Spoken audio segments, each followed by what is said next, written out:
Hello guys, good morning. कैसे हैं आप लोग? उम्मीद करते अच्छे होंगे। तो आज हम लोग पढ़ेंगे करंट अफेयर, जो कि डेली क्लास हम लोग का चलता है करंट अफेयर का। तो वेलकम टू इजी ड्राइंग, आप सभी को गुड मॉर्निंग। और चलिए आज का जो हमारा सेशन है करंट अफेयर का उसको पढ़ते हैं। उससे पहले आप इजी ड्राइंग को सब्सक्राइब कर लीजिए, शेयर कर दीजिए जल्दी से जल्दी अपने फेसबुक पे, व्हाट्सएप पे, जहाँ भी हो आप शेयर कर दीजिए ताकि और बच्चे जुड़ सके हमारे चैनल के साथ। तो चलिए आज पढ़ेंगे करंट अफेयर और क्लास नंबर 2। उससे पहले मैं बार बार बोल रहा हूँ कि आप शेयर कर दीजिए क्लास को, लाइक कर दीजिए, कमेंट कीजिए। आपको जो प्रॉब्लम है वो कमेंट करके बताइए और सब्सक्राइब करना भूलिएगा मत। सब्सक्राइब करने के बाद वो जो बगल में बेल आइकन दिख रहा है उसको दबाना मत भूलिएगा, क्योंकि जब भी कोई नई वीडियो अपलोड होगी तो सबसे पहले आपको नोटिफिकेशन मिल जाएगा। इसलिए चैनल को सब्सक्राइब करना मत भूलिएगा। चलिए लेते हैं हम अपना पहला क्वेश्चन और देखते हैं कि क्या है। ये पहला क्वेश्चन कह रहा है कि निम्न में से किस राज्य की कैबिनेट ने विधान परिषद को समाप्त करने का प्रस्ताव पारित किया है? आपका ऑप्शन है आंध्र प्रदेश, असम, नागालैंड और मिजोरम। निम्न में से किस राज्य की कैबिनेट ने विधान परिषद को समाप्त करने का प्रस्ताव पारित किया है? तो सबसे पहले ये जानना है आप लोगों को कि विधान परिषद कितने राज्यों में है, कौन कौन से राज्यों में है। तो देखिए विधान परिषद जो है वो केवल 6 राज्य में है। और विधान परिषद जो होता है संविधान के अनुच्छेद 169 में लिखा हुआ है कि संसद अगर चाह ले तो विधान परिषद को ख़त्म कर सकता है या फिर दोबारा से उसे बना भी सकता है, अर्थात सृजन भी कर सकता है। लेकिन वही अगर विधानसभा जो होता है वो क्या होता है, सभी राज्यों में होता है। और यह हमारे संविधान के अनुच्छेद 170 में है, लिखा हुआ है। और जो विधान सदस्य की संख्या होती है वो 60 होती है। और विधान परिषद का जो होता है वो न्यूनतम संख्या कितनी होती है, 40 होती है। अब सवाल बनता है कि किन किन राज्यों में विधान परिषद है। तो देखिए उत्तर प्रदेश, पहला उत्तर प्रदेश, दूसरा बिहार, तीसरा कर्नाटक, चौथा महाराष्ट्र, पांचवा आंध्र प्रदेश और छठा तेलंगाना। इन 6 राज्यों में विधान परिषद है। और आपका क्वेश्चन जो कह रहा है वो देखिए उसमें बोल रहा है कि किन राज्यों में विधान परिषद को ख़त्म करने का प्रस्ताव पारित किया है। ये तो 169वां जो हमारे आर्टिकल्स हैं संविधान में उसमें लिखा गया है कि इसको बना भी सकते हैं और हटा भी सकते हैं। इसका आंसर बताइएगा जल्दी, कौन सा हो जाएगा? असम, नागालैंड, मिजोरम या फिर आंध्र प्रदेश। देखिए इसका आंसर हो जाएगा ए, आंध्र प्रदेश सरकार ने ऐसा नियम लागू किया। अब देखिए नेक्स्ट क्वेश्चन की तरफ चलते। देखिए नेक्स्ट क्वेश्चन क्या कह रहा है कि भारत और चीन के बीच औपचारिक सीमा कार्मिक बैठक कहाँ आयोजित की गई थी? आपको बताना है कि भारत और चीन के बीच जो सीमा कार्मिक बैठक कहाँ पे आयोजित किया गया था। चलिए जल्दी बताइएगा। ऑप्शन ए है लद्दाख, श्रीनगर, दिल्ली, इनमें से कोई नहीं। तो आप बताइए कि इनमें से कौन सा होगा। चलिए हम वेट करते हैं, जल्दी बताइए कि कौन सा होगा। लद्दाख होगा। देखिए इसका आंसर क्या होगा, लद्दाख। भारत और चीन के बीच जो है औपचारिक सीमा कार्मिक बैठक कहाँ पे हुआ, लद्दाख में आयोजित की गई थी। इसका अध्यक्षता कौन कर रहे? इसका अध्यक्ष जो थे, इनके जो अध्यक्षता कर रहे थे वो थे लेफ्टिनेंट जनरल हरिंदर सिंह, जो कि लेह में 14वीं कोर जनरल ऑफिसर कमांडिंग है। और चीनी पक्ष का नेतृत्व तिब्बत सैन्य जिला कमांडर ने किया। अब देखिए नेक्स्ट क्वेश्चन है कि हाल ही में किस राज्य सरकार ने शिव भोजन योजना शुरू किया है? आपको बताना है कि किस राज्य सरकार शिव भोजन योजना का शुरुआत किया है। तो जल्दी बताइएगा। ऑप्शन देख लीजिए। ऑप्शन है एक में पश्चिम बंगाल, उसके बाद है महाराष्ट्र, मध्य प्रदेश और आपका ऑप्शन डी। ऑप्शन डी क्या है? चलिए अगले पेज में है, गुजरात। तो आपको बताना है कि इनमें से कौन सा राज्य शिव भोजन योजना शुरुआत किया है। तो बताइए जल्दी, हम वेट कर रहे हैं, आंसर दीजिए जल्दी जल्दी। देखिए इसका आंसर क्या हो जाएगा, महाराष्ट्र। तो शिव भोजन योजना जो है वो महाराष्ट्र में शुरू किया गया। हुआ क्या कि 11वें गणतंत्र दिवस के मौके पर प्रदेश के जितने भी गरीब हैं उनके लिए क्या किया, महाराष्ट्र की सरकार जो है उद्धव ठाकरे ने 10 रुपये में भोजन उपलब्ध कराने के लिए शिव योजना शुरू किया गया। वो अलग बात है कि यह योजना शिव भोजन योजना जो है वो चुनावी वादों में ही सिमट गया। 10 रुपये दे रहा था थाली प्लेट खाने का गरीबों को। महाराष्ट्र में आपको पता है कि शिवसेना का सरकार चला रही है, जो कि राकांपा और कांग्रेस के साथ मिलकर गठबंधन में सरकार है। मुख्यमंत्री वहाँ के जो हैं वो उद्धव ठाकरे हैं, शिवसेना की वहाँ पे सरकार है। तो आपको एक क्वेश्चन से इतना कुछ जानने को मिलता है कि वहाँ की सरकार शिवसेना है, वही राकांपा वही है जो शरद पवार की पार्टी है, और कांग्रेस आपको पता ही है, कांग्रेस पार्टी के बारे में। अब चलिए अब चलते हैं नेक्स्ट क्वेश्चन की तरफ। देखिए नेक्स्ट क्वेश्चन क्या कह रहा है कि किस देश के प्रधानमंत्री के द्वारा ई पासपोर्ट होगा वहाँ पे, ई पासपोर्ट सेवा का शुरुआत किया गया। तो आपको बताना है कि किस देश के द्वारा ई पासपोर्ट सेवा का शुरुआत किया गया।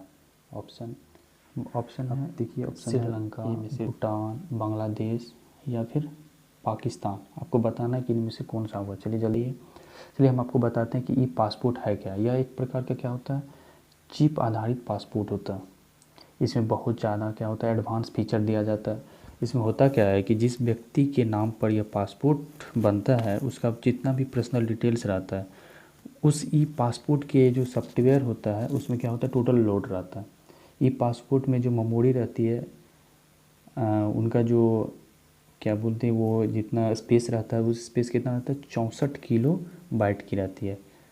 और ये सबसे पहले अभी हाल ही फ़िलहाल में क्या हुआ, कहाँ पे शुरुआत किया गया, बांग्लादेश के अंदर शुरुआत किया गया। इसका जो सबसे पहला प्रयोग था या सबसे पहला जो यूज था वो कितना में था, 2017 में किया गया था। आप जानते हैं, देखिए अब बांग्लादेश के बारे में कुछ बातें जानते हैं। आपको पता है कि बांग्लादेश के जो संसद है उसको क्या कहा जाता है, जाति संसद। वहाँ की जो प्रधानमंत्री है वो कौन है, शेख हसीना, और राजधानी ढाका आप लोगों को पता होगा। ये जो है जाति संसद वो कहाँ पे स्थित है, यह है शेख बांग्ला नगर में, जो है ढाका में एक नगर पड़ता है, शेर बांग्ला नगर में स्थित है। तो चलिए अगला क्वेश्चन की तरफ हम बढ़ते हैं। देखिए अगला क्वेश्चन क्या कर रहा है कि भारत का पहला हेलीकॉप्टर शिखर सम्मेलन कहाँ आयोजित किया गया। देखिए क्वेश्चन पढ़िए बढ़िया से कि भारत का पहला शिखर सम्मेलन जो है हेलीकॉप्टर का था वह कहाँ आयोजित किया गया। ऑप्शन ए देहरादून, शिमला, हैदराबाद या दिल्ली। तो आपको बताना कि इनमें से कहाँ आयोजित किया गया। तब हम आपको बता दें कि देहरादून जो है, देहरादून में क्या है, वो मिलिट्री जो इंडियन मिलिट्री एकेडमी है, इंडियन मिलिट्री एकेडमी कहाँ पे स्थित है, देहरादून में ही। देहरादून में ही जो है वन अनुसंधान संस्थान जो है वह भी देहरादून में ही स्थित है। अब बात करते हैं शिमला का। शिमला में क्या है, केंद्रीय आलू अनुसंधान संस्था है। बात करते हैं हैदराबाद की, तो हैदराबाद में क्या है कि राष्ट्रीय ग्रामीण विकास संस्था वहीं पे है, कहाँ पे, हैदराबाद में। तो चलिए इसका आंसर जानते हैं, जल्दी बताइए, आंसर कीजिए इसका क्या हो जाएगा। इसका आंसर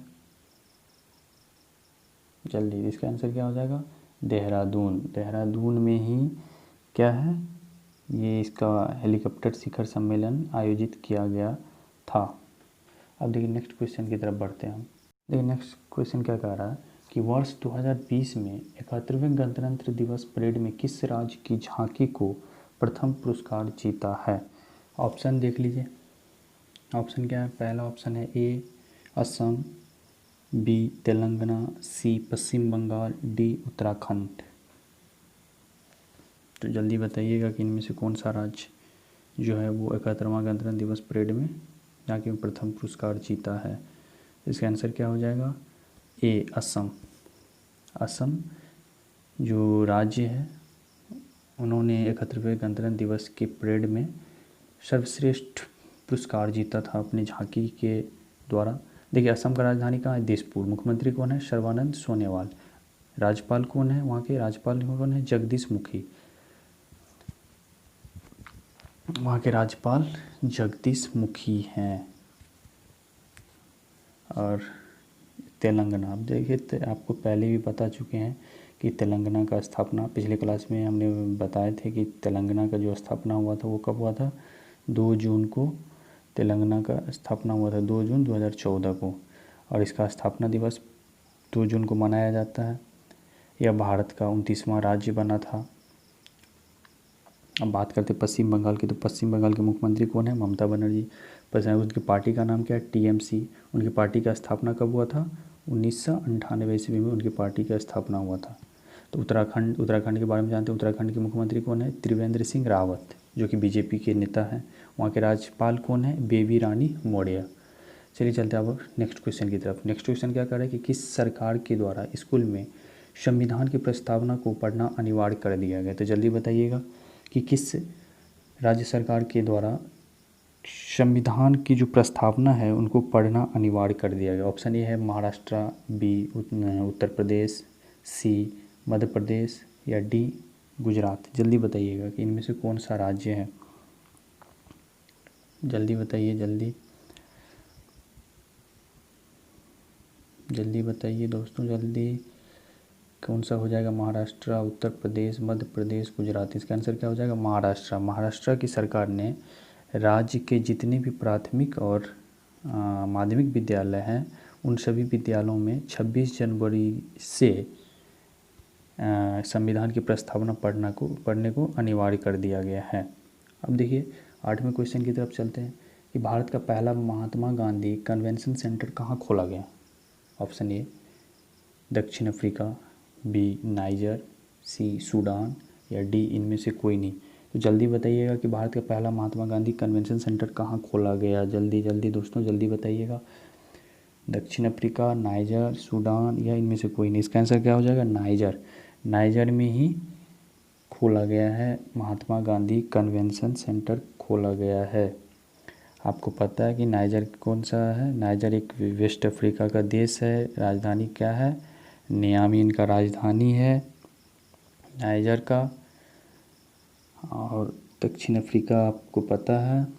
चलिए अब चलते हैं नेक्स्ट क्वेश्चन की तरफ। तो हमारा नेक्स्ट क्वेश्चन है कि वर्ल्ड हेलो डे कब मनाया जाता है? वर्ल्ड हेलो डे कब मनाया जाता है?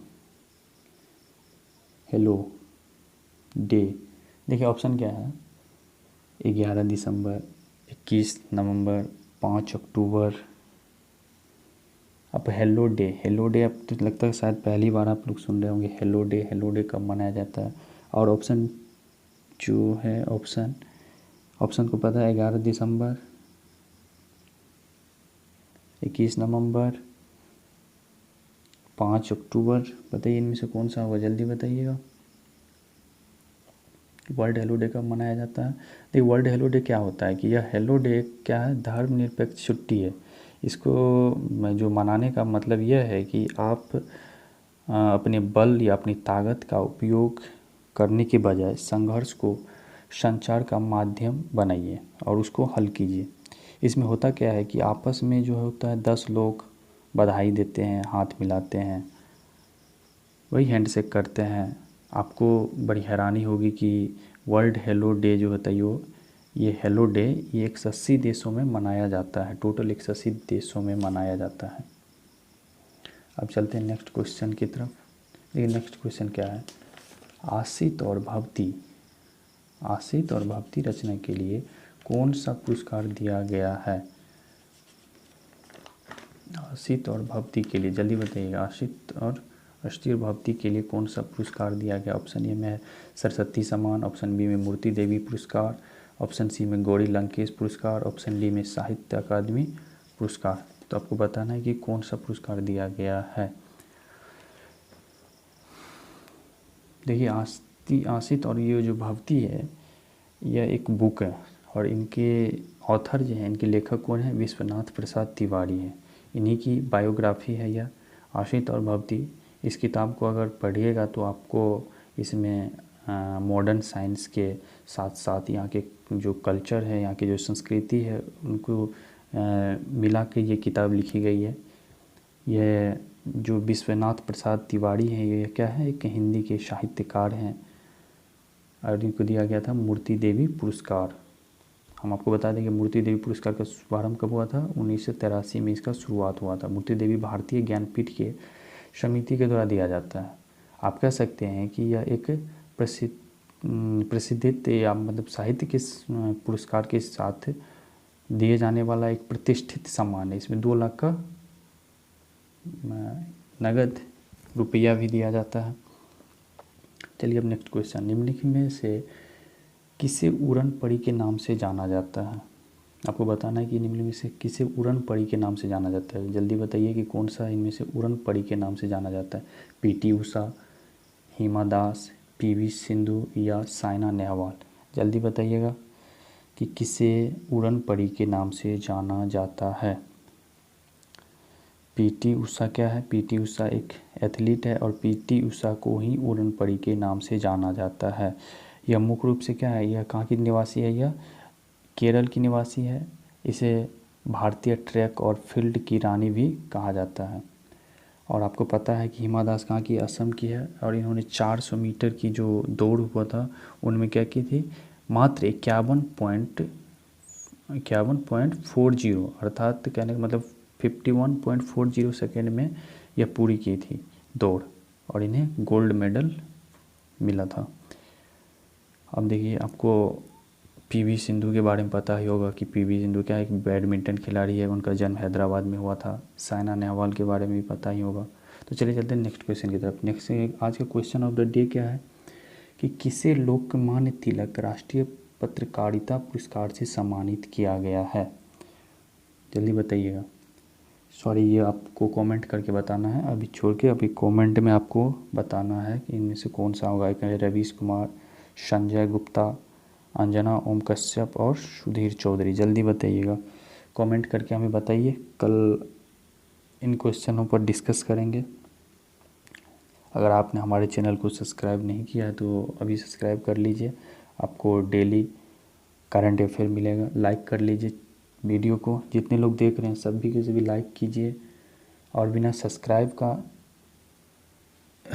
जाइएगा नहीं। और ज़्यादा से ज़्यादा वीडियो को शेयर कीजिए, अपने फेसबुक पे कीजिए, व्हाट्सएप पे कीजिए, अपने दोस्तों के साथ शेयर कीजिए। अगर आपको क्लास अच्छी लगती है तो ज़रूर शेयर कीजिए ताकि और भी स्टूडेंट जुड़ सकें और भी स्टूडेंट पढ़ सकें। और bye bye, tata, take care.